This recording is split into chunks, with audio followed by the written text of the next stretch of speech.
jungle, naked, to see how long I can survive. So I need to take notes.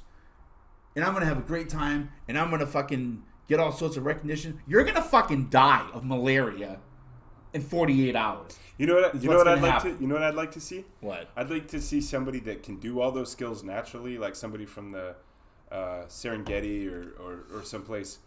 I'd like to see them just be like helicoptered into like Detroit at like 2 a.m. Right.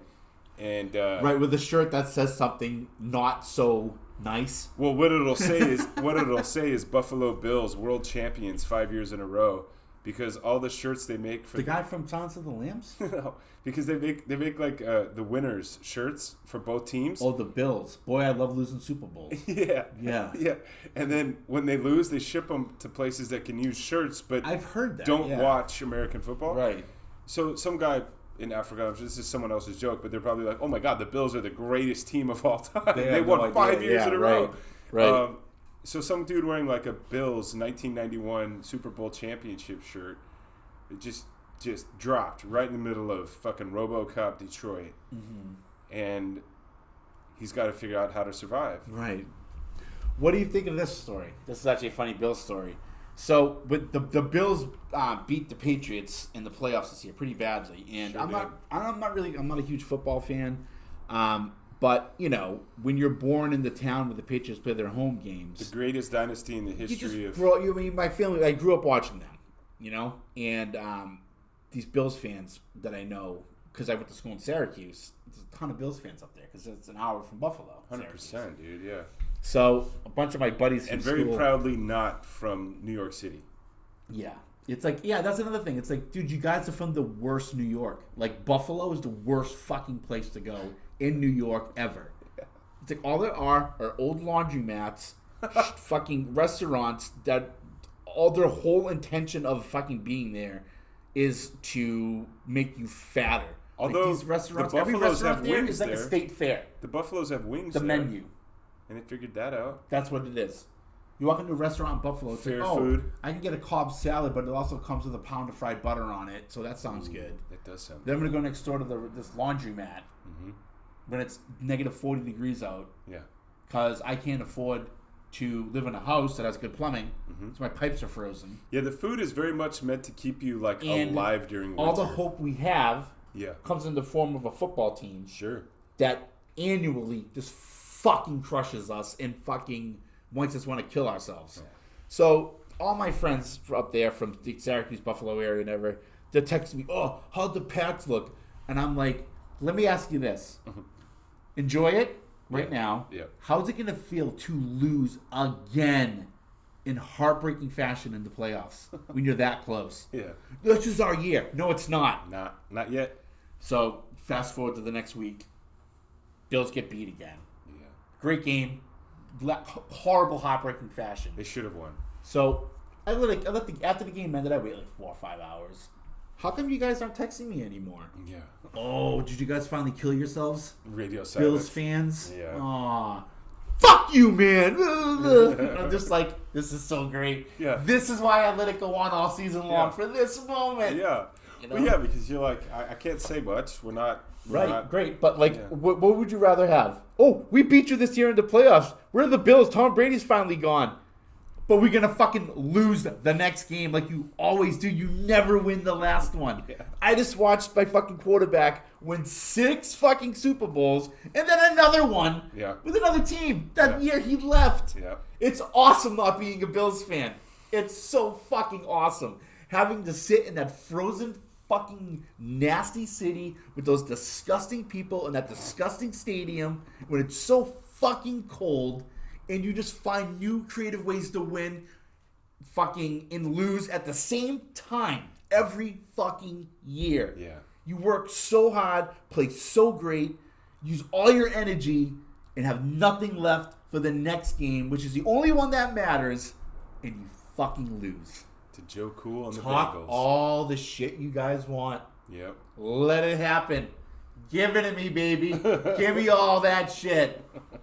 You think I can't handle it? Yeah. Oh, I can, because you want to know why? Yeah. You're going to lose the game that lose. matters. You're gonna Buffalo has never won the next game. Ever. One year, they didn't do it 4 years in a row. Yep. And this is the last thing I'll say about the Buffalo Bills, and this is what I always say to Buffalo Bills fans. I'm like, this is why when you talk shit or when you go on these rants about how it's your year and this and that, I'm like, here's why people let you go on and on and on and on and on. Mm-hmm. The moment that Scott Norwood's kick,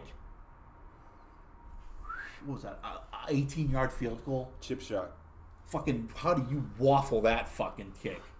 That was the moment that you went from being the Buffalo Bills to the fucking laughingstock. You're never going to win. Buffalo nils.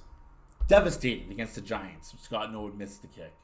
The next year, steamrolled by the Cowboys. The next year, steamrolled again by the Cowboys. The next year, steamrolled by the Redskins.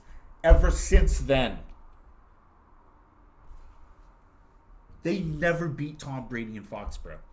He is 23-0 against them. Oh, they played the Buccaneers during the regular season last year. You know what happened?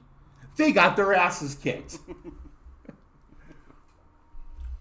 It's like when the Red Sox were playing the Yankees and everyone, and the Red Sox were the Buffalo Bills. Yep. They never won the next game. And then God was like, all right, I'm the man that has all the power. I'm the guy that decides what happens on this universe. Well, how come? Because I made it. It's mine. As if God cares about baseball. Right. He doesn't care about the Buffalo Bills. I fucking know that. And so he was like, all right, every year, over the next 10 years, I'm going to give a sports franchise something to be happy about for more than a game. You guys have had God was like this. Such a dearth of fucking championships. This is what God did. He was like this. No one needed Boston to be able to brag about fucking every sport. Watch what God did. Good Lord. He went like this. I don't like that Alex Rodriguez guy. I do like Derek Jeter. He's a hell of a player, but that A-Rod guy, I don't like him. Even New York fans were saying that. All right, Boston. Here you go. It starts here. You're going to embarrass these guys that have been embarrassing you. You're going to feel like the way Ralphie felt in A Christmas Story when he finally kicked the shit out of Scott Fargus. And you're going to beat the Yankees. And then you're going to win the World Series. You're going to beat the Yankees. You're not going to lose another game. You're going to sweep through them after being down 3-0. You're going to sweep the World Series. Here you go, guys. And here's a couple more. Take those. Then he shifted over to the NFL. He's looking at the whole scenario and he's like, all right, I'm going to keep the Bills over there losing because they're fucking, until they move them out of that shithole of a city. That's what you are. Tom Brady, all right, let me get this arm for you. Yeah. All right, screw it together. Yeah. Dip it in that juice. Yeah. All right, here you go. All right, Power good, of the Pats. glow. All right, let's see here. Celtics. All right, hey, Pierce, kind of a thug. Did take a stab to the face. All right, I'm going to give you guys KG and Ray Allen. Here you go. But what are you looking at, Bills fans? No. Not when you got a quarterback that looks like Nom from Superman 2. Get the fuck out of here. Bruins. All right. Chara, you're fucking 7'12" and you're playing hockey. Yeah, that's incredible. All right, here you go, guys. Buffalo, what are you looking at? Move out of that fucking city and we'll talk. Yeah, you know what? You don't like me? Yeah, deal with my son. He's a real asshole. Jesus, get over that. Deal with the Bills fans. You don't even get my attention anymore. Because I'm gone. You get my son, the asshole. There you go. Go. Yeah. That's what I have to say about Buffalo Bills fans. Yeah, I mean, it's pretty succinct. Yeah. Although they did invent the table crash. They jump off and blast the folding table. That's something. That's kind of fun. That's something. Buffalo, New York. I remember the first time I went to Buffalo. And Buffalo Wings. Buffalo, New York. A buddy of mine. This is how we starts this conversation. Hey, get in the truck. And I'm like, what? I'm like, I'm not getting in the truck with you. He's like, yeah, man, get in the truck. I'm like, where are we going to go? He's like, we're going to go someplace you're going to enjoy. And I'm like, that is the scariest sentence I've ever heard. So we get into the truck. We're driving. And I'm like, I just have a feeling that we're going somewhere that I'm not going to enjoy. Yeah. He's like, oh, no, we're going to go to my buddy's house. It's his birthday. I'm like, where's he live? Fort Drum? Because there's like Syracuse, Ithaca, Cornell, or we just call it Cornell because they're Ivy League. Mm-hmm. And they let you know. They'll tell you. Yeah. Like when like any cars approaching Cornell that's never been there before, you get like a text alert. Mm-hmm. This is where Cornell is. We're an Ivy League school. And I'm just like, what the fuck? Who just sent me this? Yeah. God's like, Cornell with an asterisk. And then God's like, I'm working on it. Yeah. I'm working on it. There happens to be a Fields Medal winner there right now. Give me some time. I'm like, all right, dude. So we're driving. There's Fort Drum's the next city, which obviously is a military base. And then you hit Buffalo. And then if you drive anymore, you hit the bridge and you're in Ontario. So maybe we're going to Canada. This is cool. Could be fun. When you're driving and you pass Fort Drum and you don't keep going and you stop, that's when it sucks. You're in Buffalo. When you're like, cool, we're going to go to Toronto. Oh, no. Why are we stopping here? He's like, you ever been to Buffalo before? I'm like, no. But I've seen photos. And I've seen the people at the football games. When they're losing to the Patriots, what are we doing here? Mm-hmm. So anyways, we go there. He goes, we got to stop at the store. We got to pick up something for the party. I'm like, what are we going to pick up? Like a better fucking city? Like, what are we doing here, dude? He goes, no, we got to get beer and we got to get cake. I'm like, that's such a Buffalo thing. Yeah, totally. To get. Yeah. Who the fuck? Beef jerky, beer, and cake. Yeah. And a scarf. Yeah. So, we get to this dude's house and it's a shithole. Like all of Buffalo. Buffalo has a very distinct scent. It smells like cheap laundromat, like soap. Mm-hmm. You know, like the powder stuff that you get in the big white bag that just says soap, laundry. Delicious. And it's like 80 pounds for $6. It smells like that. It smells like ejaculate, and it smells like a weird, like spicy foot gravy bath. Just like Grandma used to make. And it's everywhere. I'm like, is there some kind of form of like poutine in the city that like isn't good? Made with legitimate poo? Yeah. And so we get to the dude's house. He's like, oh, hey, man. My name's Rob. And I'm like, okay, great. He's like, oh, yeah, throwing a party. I'm like, yeah, I heard. He goes, this is my birthday. I'm like, you're throwing yourself a birthday party? He's like, yeah. And I'm like, what's the theme? He's like, what do you mean? Drunk? Yeah. I'm like, so we're not celebrating the Bills just losing like their 14th game in a row? What the hell's going on? He's like, you're not a Bills fan? I'm like, nah. Nah, dog. Every person that showed up to that house, each person, it was like if you clone yourself. You know that like the clone is not as bright as the original. It's not as functional as the original. It's like a half-life of intelligence. So like your first person shows up, then a clone of that shows up, and then the clone of the clone.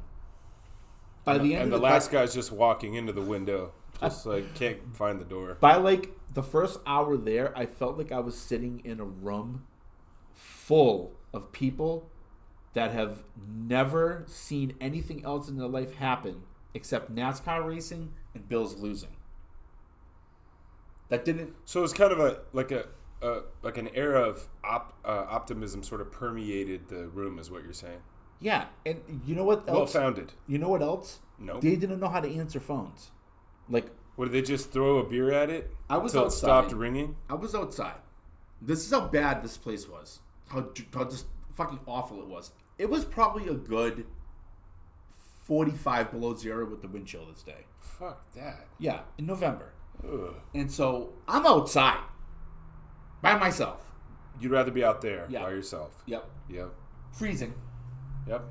Trying to find something to light on fire. You'll die out there, dude. Trying to find something that'll light on fire so I you can need burn a the house down. trash can fire or something going there, dude. You're going to die out No, I want to burn the house and all the people inside of it down. And then use their death and that smell to warm up. Sure. And then try to find my buddy's keys to his car. Might improve the smell of the This guy walks outside. And this is I'm not at a classy joint. You can smoke inside. Mm-hmm. Like, they don't give a shit. Mm-hmm. They put ashes out and cigarette, whatever. Mm-hmm. Someone could be eating. In like a half-baked... And they'll just be like... yeah. That's the noise they make, too. When they do anything. When they pick something up, that's what they say. Mm. That's how they answer the phone. So I'm outside. This dude's phone's ringing. And I'm like, what the fuck? And I'm like, okay, that's how they communicate here. So the guy hangs up his phone. He looks They communicate with a sophisticated series of grunts and whistles. Moans and sounds. And so the guy hangs up his phone. He looks at me, and I'm like, and he's like, brother. He was like, what? What does that mean? And I'm like, oh, you can speak. Okay. You understood what I said. You offended him. Well, you answered the phone with a noise, so I just figured that's how you communicated. Since the whole time you were on the phone, that noise continued. He goes, no, I can talk. I'm like, why don't you talk then when you're on the phone?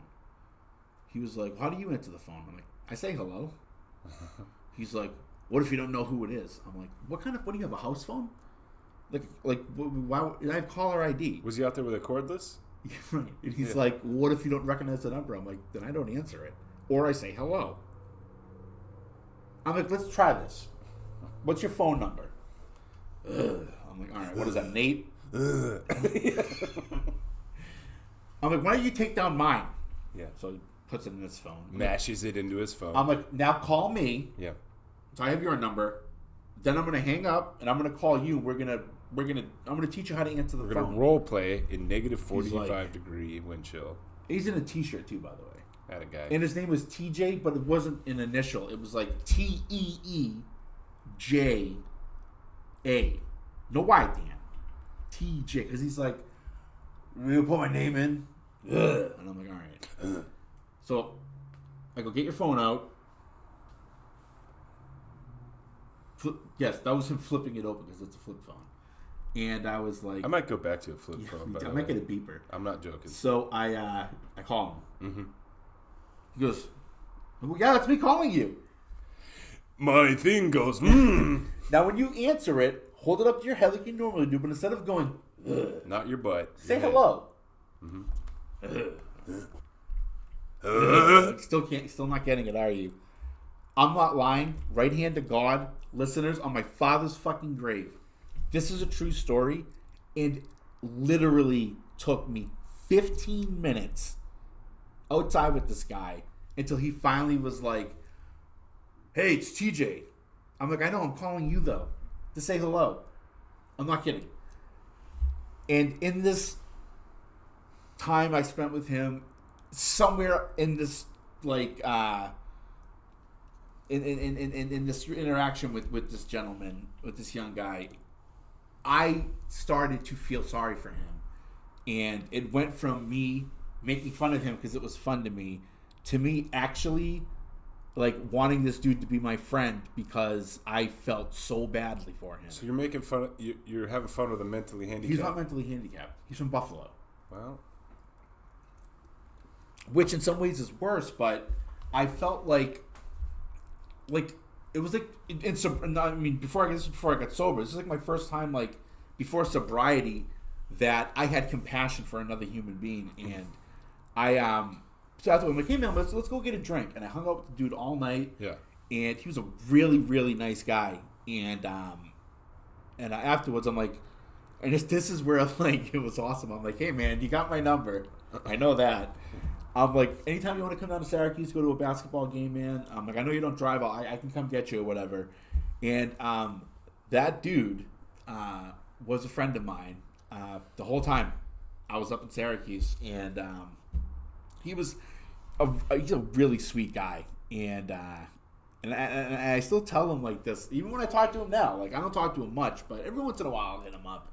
And I'm always like, hey, man, I'm like, were you fucking with me? Or did you really know how to answer a phone? He was like, what do you mean? And he's being completely genuine. He's just a very simple, he's not disabled or mentally disabled or anything. He's just very simple from a very small, simple place. And but their behavior there isn't weird to them. It isn't odd. But for someone like us, people like us, like to me, I viewed it as the way like, okay, this is how people must behave in third world countries. It's just a different style and culture of living. Kind of a bit of an enclave. It's fucking 3 hours from where I grew up. Yeah. You know? Wow, that's a trip to think of it that way. Yeah. Growing up here, right, being spread out. It's like going to San Bernardino. It's a different culture out there.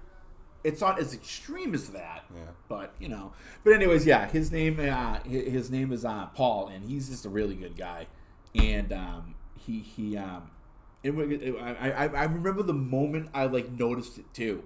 He was kind of just like, he said, "What am I?" He's in his head. He's like, "What's this guy trying to teach me?" This is like an 80s sitcom Yeah, episode. And at the end, you both break the fourth wall and you're like, answering phones. Yeah. It can lead to lifelong and during friendship. That party, and then you guys jump and freeze in midair, high-fiving. He would go to the other side of the room, and I would call him. Does it work over here? And he'd be like, he answered the phone. He'd be like, and I'm like, I can hear you. I'm like, Paul, it's Rosie. What did we just learn? He's like, oh yeah, hello. No. And he looks just like you're picturing him to look. 6'5", stocky, white T-shirt, built for with winter. A little stain on it. Built for winter. Yeah. Yeah. Weird, matted down curly hair, the fucking Bills hat, and pocket full of unopened lifesavers. I remember when that moment hit me. We were outside. I'm like, this big beautiful bastard is just a simple, sweet guy. Yeah. If I asked him to, we had a guy like that in our street growing up. If I asked him to, would fucking go beat the shit out of somebody for me if I felt threatened.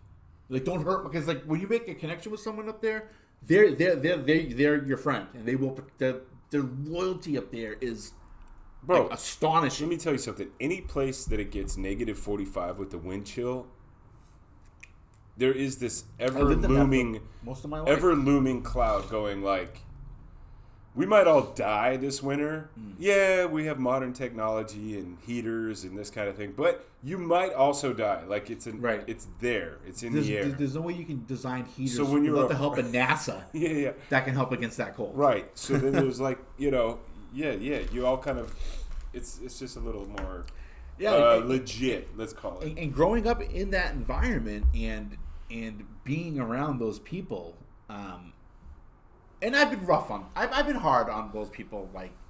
Ever since I moved to upstate New York, I've pretty much treated that community unfairly. And when I look back on it though, and I think about it, now, later on, after I've left that situation, the people that were from Buffalo are the people that I still talk to now. That are still my friends. Yeah, they're real. They're real, and they're real stupid. But they're they're also really genuine though. That stupidity's genuine. Yeah. As genuine as your loyalty, and they're when I call him, when I call Paul, or I call my I have another buddy up there named Steve that lives in between Syracuse and Buffalo. They're like, "How's it going, man?" They're happy to hear from me, and they don't. Any news from outside? They don't start off the conversation with anything other than this. I hope that you're doing okay. If things okay, that's cool. Dude, people that you're one of the sweetest, most compassionate people I know. That really is selfless. You really are concerned about how other people are doing. I am, but I'm pretty selfish, bro. Well, right, we all are. Yeah. These people, whatever selfishness thing they have, it's something that is not so exasperated that it's noticeable. They genuinely want to know how I'm doing when I call them, and if I'm okay. If there's anything they can do for me, and I'm like, just keep calling me. Or keep answering the phone. It's cool. Stay alive. Right? Yeah. And as much shit. They talk to me about it. They're like, you really are still being pretty unfair to Buffalo. And I'm like, that's not me. It's God. What Buffalo goes to, that's God, not me. I'm like, I don't have that much hate. And they think it's funny and shit. But they're like, there's some really kind people here. I'm like, I know. And it just you said it smells like cheap. Laundry soap. It does. Ejaculate mixed with warm foot gravy bath or whatever you said. But no, that's fair. They're really sweet people. Does Boston have a smell? Mm-hmm. Yeah, fish? It smells like the harbor. Fish, yeah, dead. Yeah, fish. But it also has now it has a gentrified smell because South Boston is no longer Southie. It's South Boston. And they went into all these real estate moguls went into went into the city. All the triple deckers that have been there, when Whitey was running shit. We'll give you $3 million for this house right now. Okay. Moving on up. Spent all the money. Half of them died because they did this in the middle of the fucking opioid epidemic. Took all those triple deckers, made them into high-rise condos. Yeah. And now, like 6-7 years ago, you and I could have moved to Boston, gotten a 2-bedroom apartment in South Boston, Southie, anywhere from like L Street to like maybe Maple for probably about $1,200 a month. Mm-hmm. You can't get a fucking rent. You can't rent a closet in a room. Like, you just get the closet, not the room. Someone else gets the room that can afford it for less than $2,600 right now. Yikes. Yeah, my mother was like, I'm so glad that your father and I bought a home in the suburbs when we did. Because now you can't even live in... My parents tried to buy a house now in Foxborough. Yeah. My parents bought a home there,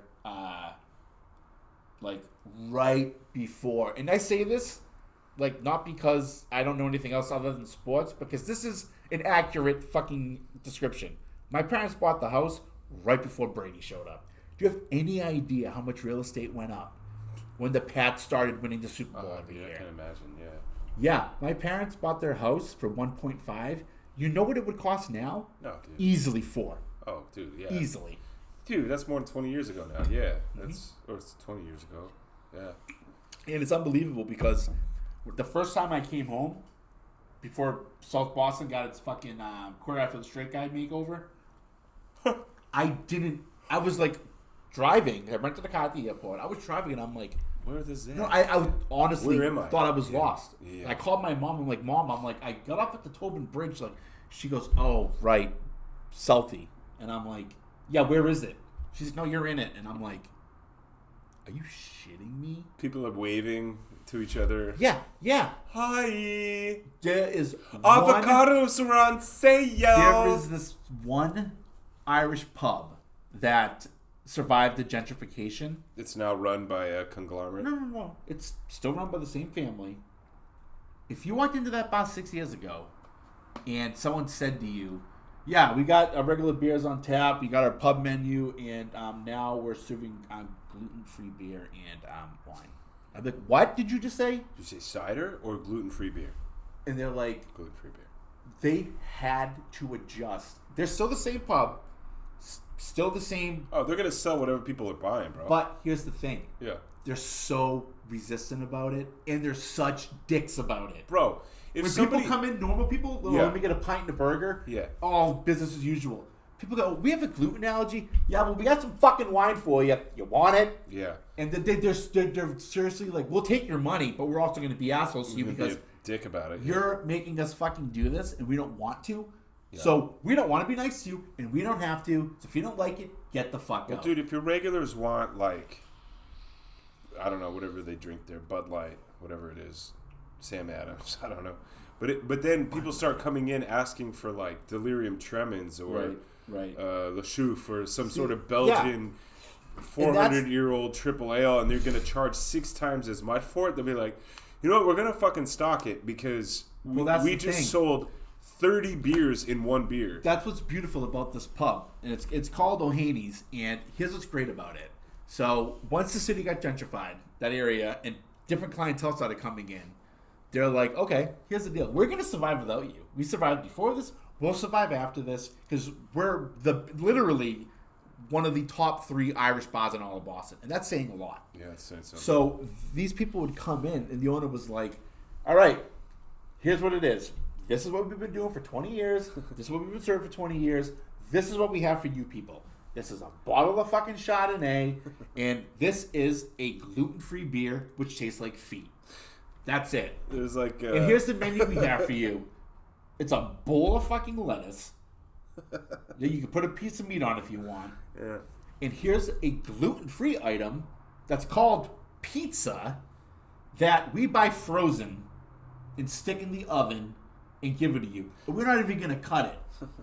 And that's it. People ask for these special requests or whatever. Yeah. They're like, oh, there's this other bar that got gentrified up the street that you'll really like a lot better. It's like the menu they give to the out-of-towners that come in. Really? Yeah. And it's got like a picture of Matt Damon and Robin Williams on it. And they're sitting on a bench.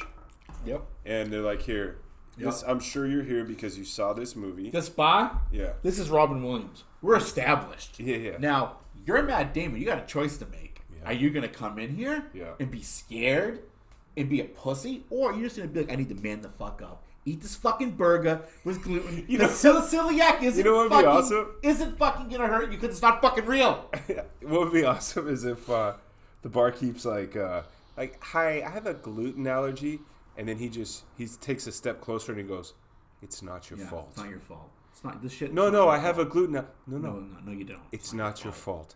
No, I do. I went to the doctor and they told me that I have to wear diapers if I have a piece of bread. No, it's not your fault. So like, this is the one Irish bar. And then they start crying. It's not your fault. Don't do this to me, man. I went to the bar that I worked at when I was home last. The same trip after the first time I went home since the Salty makeover.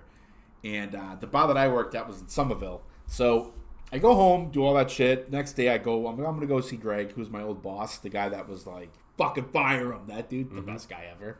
And I show up there, and I walk in, and he's like, hey, man. He's like, I let him know I was coming and everything. And he's like, how was your flight? I'm like, that was good. He goes, how'd you feel getting off the Tobin Bridge exit? And I'm like, it's fucking weird, dude. And he goes, yeah. He goes, you see it creeping up here? And we went outside, and we went around the back. And he's like, he's smoking a cigar. And he's like, look at Downey Street. And I'm like, oh, my God. He's like, yeah, it's making its way here. Winter is coming. Yeah.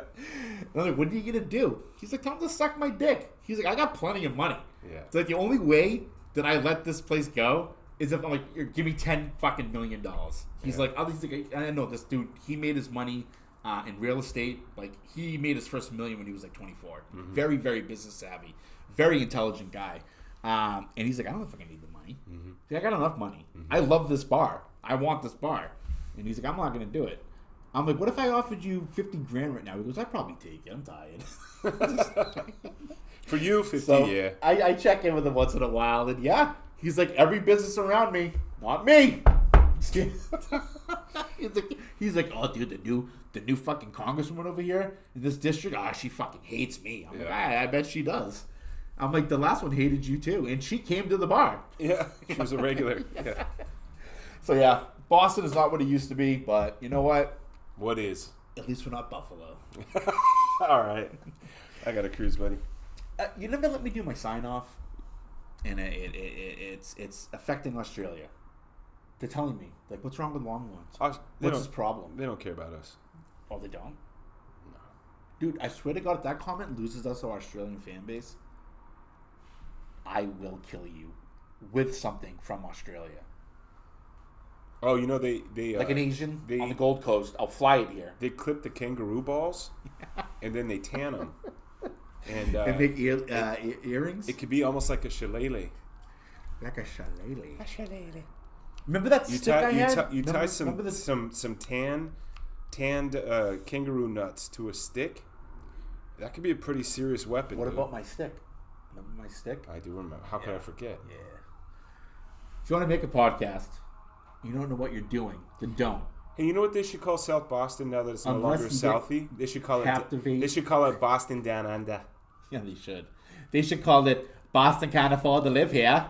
What accent was that? I love it. I don't know. I love it. Pretty good, though. Keep it going. I'll never be able to do it again. All right. Go to Captivate.fm by Rebel Radio. They will give you a free week, help you get your first 100 listeners, and give you a podcasting academy, which teaches you all the tools and techniques.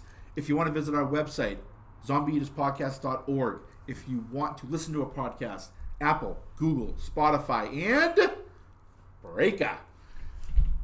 If you like to watch instead of listen because you have the attention span of a fruit fly, I like to watch too. I'm a podcast voyeur. I like to watch. Go to our YouTube channel, ZEP presents Two Sweet Lambruscos. Watch. And you can also listen to full episodes and videos from our website under the video and sound section. I love to watch. Why don't you let me watch? We will be back on Tuesday. Billy Loins, Paulie Firm. Good night, Melbourne, Australia. See ya, Perth. We're going to go to San Francisco. I can't believe that you lived in San Francisco and you survived that city. Me neither.